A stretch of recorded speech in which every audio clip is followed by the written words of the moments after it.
بسم اللہ الرحمن الرحیم۔ شدات کی جنت۔ ایک دفعہ ایک صحابی رسول حضرت ابو قلابہ رضی اللہ تعالیٰ عنہ فرماتے ہیں کہ عدن کے صحرا میں میرے اونٹ گم ہو گئے۔ حضرت سیدنا ابو قلابہ رضی اللہ تعالیٰ عنہ فرماتے ہیں کہ عدن کے صحرا میں اونٹوں کی تلاش میں تھا کہ میرے سامنے ایک شہر نمودار ہوا، اور اس شہر کے گرد قلعہ بنا ہوا تھا، اور اس قلعے کے ارد گرد بہت سارے محلات تھے۔ حضرت ابو قلابہ رضی اللہ تعالیٰ عنہ فرماتے ہیں کہ میں نے سوچا کیوں نہ اس قلعے کے اندر داخل ہوا جائے اور معلوم کیا جائے کہ کیا کسی نے میرے اونٹ تو نہیں دیکھے۔ حضرت ابو قلابہ رضی اللہ تعالیٰ عنہ فرماتے ہیں کہ جب میں اس کے دروازے کے قریب آیا تو وہاں مجھے کوئی شخص نظر نہیں آیا۔ آپ فرماتے ہیں کہ ان کے دروازے ایسے زبردست تھے اور ایسا عالیشان دروازہ تھا کہ ان پر سرخ اور سفید رنگ کے موتی جڑے ہوئے تھے، لگے ہوئے تھے کہ آپ نے ایسے موتی اور ایسے دروازے پہلے کبھی نہیں دیکھے تھے۔ ویران شہر کے اندر خوبصورت شہر دیکھ کر آپ پریشان ہو گئے اور گھبرا گئے۔ جب آپ نے دروازہ کھول کر اس کے اندر داخل ہوئے تو آپ نے اپنے آپ کو ایک ایسے شہر میں پایا جس میں بہت خوبصورت محلات بنے ہوئے تھے۔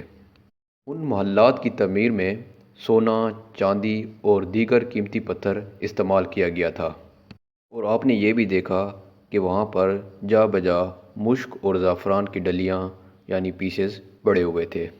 آپ نے وہاں سے مشک اور زعفران کے پیسز لیے اور اپنی اونٹنی پر سوار ہو کر دوبارہ یمن تشریف لے آئے۔ یمن میں آ کے آپ نے لوگوں کو اس شہر کے بارے میں بتانا شروع کر دیا۔ آپ نے لوگوں کو بتایا کہ میں نے ایک ایسا عظیم الشان شہر دیکھا ہے۔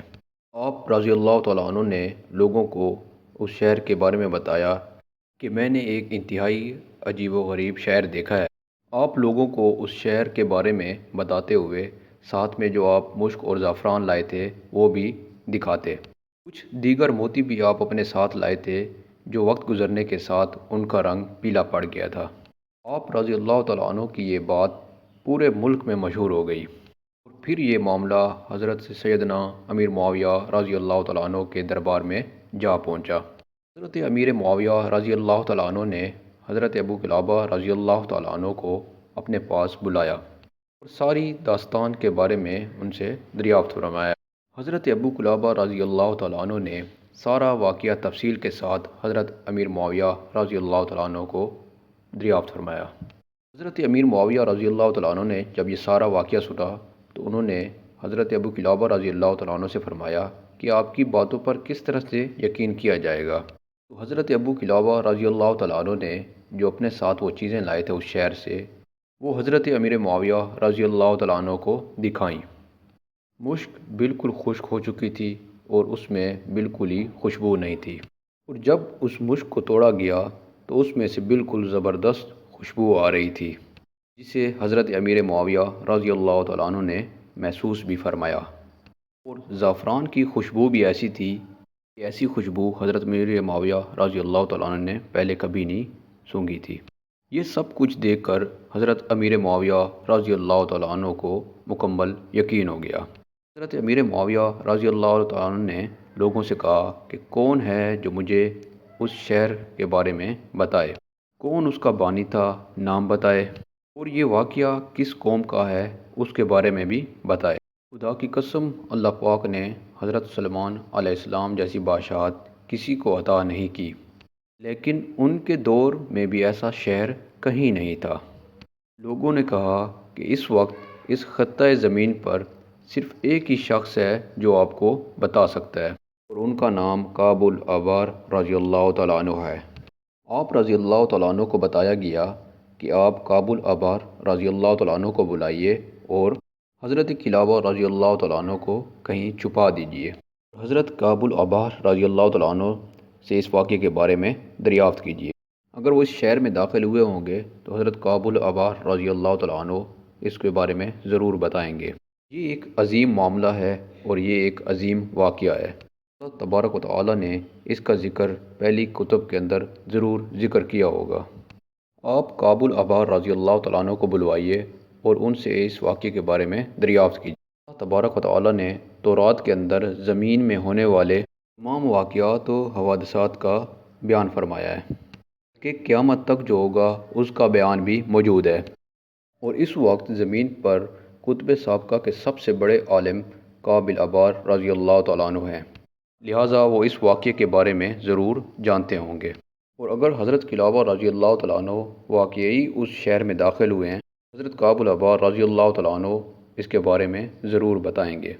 حضرت سیدنا امیر معاویہ رضی اللہ تعالیٰ عنہ نے کعب الأحبار رضی اللہ تعالیٰ عنہ کو اپنے پاس بلایا اور کہا، اے کعب، اللہ پاک نے آپ کو بہت سارا علم عطا فرمایا ہے، میں آپ سے کچھ پوچھنا چاہتا ہوں۔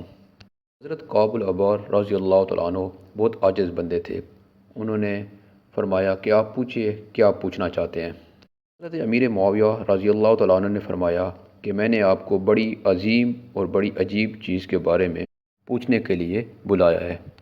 کیا آپ کسی ایسے شہر کے بارے میں جانتے ہیں کہ جس کی دیواریں سونے اور چاندی سے بنائی گئی ہوں؟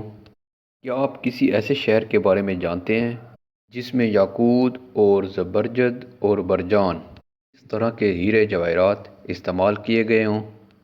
حضرت کعب رضی اللہ تعالیٰ عنہ عرض گزار ہوئے، حضور مجھے اللہ پاک کی رحمت پر یقین تھا کہ مجھ سے ضرور اس شہر کے بارے میں سوال کیا جائے گا، اور یہ شہر بنوایا تھا شداد نے۔ اللہ پاک نے اس کا ذکر قرآن پاک میں بھی فرمایا ہے۔ اللہ تبارک و تعالیٰ نے اسی شداد کے شہر کا ذکر فرمایا ہے۔ اس شہر کو شداد بن عاد نے بنوایا تھا۔ حضرت امیر معاویہ رضی اللہ تعالیٰ عنہ نے حضرت کعب رضی اللہ تعالیٰ عنہ سے فرمایا کہ آپ مجھے تفصیل سے بتائیں۔ حضرت کعب رضی اللہ تعالیٰ عنہ فرمانے لگے کہ حضور، عاد کے دو بیٹے تھے، ایک کا نام تھا شدید اور ایک کا نام تھا شداد۔ یہ دونوں عاد کے بیٹے تھے۔ شدید مر گیا اور شداد حکومت کا وارث بنا۔ یہ تورات کے اندر جنت کی خصوصیات کو پڑھا کرتا تھا۔ تبارک و تعالیٰ نے جنت میں کیسے کیسے انعام رکھے ہیں، جنت میں کیسے کیسے عالیشان محلات بنائے ہیں، اور جنت میں اللہ پاک جنتیوں کو کیسی کیسی نعمتوں سے نوازے گا۔ شداد ان نعمتوں کے بارے میں پڑھا کرتا تھا، اور اس کا شریر نفس اس کو اس بارے میں ابھارتا تھا کہ یہ بھی روئے زمین پر ایک ایسا باغ تیار کروائے، ایک ایسا شہر تیار کروائے جو جنت کی طرح ہو۔ جب اس بدبخت کے دل کے اندر یہ بات بیٹھ گئی کہ اس نے دنیا کے اندر ہی ایک ایسا شہر تیار کرنا ہے جو جنت کی طرح ہو، تو پھر شداد نے کیا کیا کہ اس نے اپنے 100 جو اس کے خزانچی تھے ان کے ساتھ 1000 اسسٹنٹ بھی دیے، یعنی ہر ایک خزانچی کو 1000 اسسٹنٹ دیے، ایڈوائزر دیے، مشیر دیے، اور پھر انہیں کہا کہ آپ زمین پر ایک ایسی عمدہ جگہ تلاش کرو جہاں پر جنت بنائی جا سکے، اور وہ جنت انتہائی خوبصورت ہونی چاہیے، اس میں محلات ہونے چاہیے، زبرجد کے ستون ہونے چاہیے، یاقوت اور جو باقی جواہرات ہیں وہ بھی جڑے ہوئے ہونے چاہیے، مشک اور زعفران کی کثرت بھی ہونی چاہیے، اور باغات کے ساتھ ساتھ محلات کے ساتھ ساتھ نہروں کی فراوانی بھی ہونی چاہیے۔ شداد کے خزانچی بڑی توجہ کے ساتھ اس کی باتیں سن رہے تھے۔ جب شداد اپنی باتیں ختم کر چکا تو اس کے خزانچیوں نے کہا کہ شداد، اس کے لیے تو ہمیں بہت زیادہ پیسہ چاہیے، بہت زیادہ ہیرے موتی جواہرات اور بہت زیادہ یاقوت اور زبرجد چاہیے ہوگا، اور ان سب چیزوں کی اتنی مقدار ہمارے پاس فی الوقت اویلیبل نہیں ہے۔ شداد نے ایک حکم جاری کیا کہ میری سلطنت جہاں تک پھیلی ہوئی ہے وہاں جتنا بھی ہیرے موتی جواہرات سونا چاندی جو کچھ بھی اویلیبل ہے وہ میرے دارالحکومت کے اندر اکٹھا کر دیا جائے۔ چنانچہ 10 سال تک شداد کے پاس وہ ہیرے موتی جواہرات سونا شداد کے پاس اکٹھا ہوتا رہا۔ حضرت امیر معاویہ رضی اللہ تعالیٰ عنہ نے حضرت کعب رضی اللہ تعالیٰ عنہ سے پوچھا کہ اے کعب، یہ سامان بھیجنے والے کتنے بادشاہ تھے؟ حضرت کعب رضی اللہ تعالیٰ عنہ نے ارشاد فرمایا کہ 260 بادشاہ تھے۔ جب یہ سارا ساز و سامان اکٹھا ہو گیا تو شداد نے اب حکم دیا کہ ایک ایسی جگہ مختص کی جائے جہاں پہ یہ شہر ہم نے بنانا ہے۔ شداد کا یہ حکم سنتے ہی اس کے کارندے اس شہر کی جگہ کا متعین کرنے کے لیے نکل پڑے۔ اور انہوں نے ایک سرا کے اندر ایک چٹیل میدان کو مختص کیا کہ یہاں پر ہم جنت بنائیں گے۔ جگہ کا تعین کرنے کے بعد اس شہر میں جوگ در جوگ کاریگروں کی تعداد پہنچنا شروع ہو گئی۔ شداد کے حکم کے مطابق نہروں کی کھدائی بھی شروع ہو گئی، اور نہروں کا جو فرش ہے وہ خوشبودار اور سفید سنگ مرمر سے بنایا گیا۔ محلات کی تعمیر کے اندر زبرجد کا اور یاقوت کا استعمال کیا گیا، اور اس کے ساتھ ساتھ خوبصورت گلیاں بنا دی گئیں۔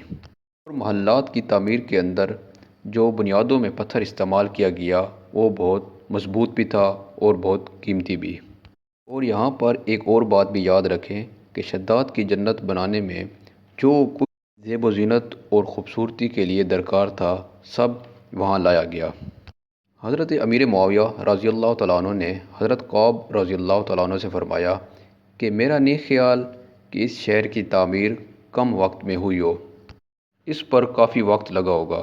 تو اس پر حضرت قعب رضی اللہ تعالیٰ عنہ نے حضرت امیر معاویہ رضی اللہ تعالیٰ عنہ سے عرض کیا کہ میں نے تورات میں پڑھا ہے کہ اس میں 300 سال کا عرصہ لگا ہے۔ اور جب شداد کو بتایا گیا کہ آپ کی جنت بنا دی گئی ہے اور جس طرح سے آپ چاہتے تھے اسی طرح بنا دیا گیا ہے، تو اب اس نے کہا کہ اس شہر کے ارد گرد قلعہ بنا دیا جائے۔ چنانچہ اس کے حکم کے عین مطابق اس شہر کے ارد گرد قلعہ بنا دیا گیا۔ تو اب شداد نے حکم دیا کہ میرے وزیر اب اس شہر میں اس جنت میں بسنے کے لیے تیاری کریں، خود بھی تیار ہو جائیں، اپنی کنیزوں کو بھی ساتھ لے لیں اور اپنی بیویوں کو بھی ساتھ لے لیں اور اپنے بچوں کو بھی ساتھ لے لیں۔ بلکہ اس نے یہ اعلان کیا کہ جو شخص بھی میرے ساتھ اس شہر میں بسنا چاہتا ہے وہ تیاری کرے اور میرے ساتھ سفر کرے۔ یہ اعلان سنتے ہی لوگوں نے بڑی جوش و خروش کے ساتھ تیاریاں شروع کر دیں۔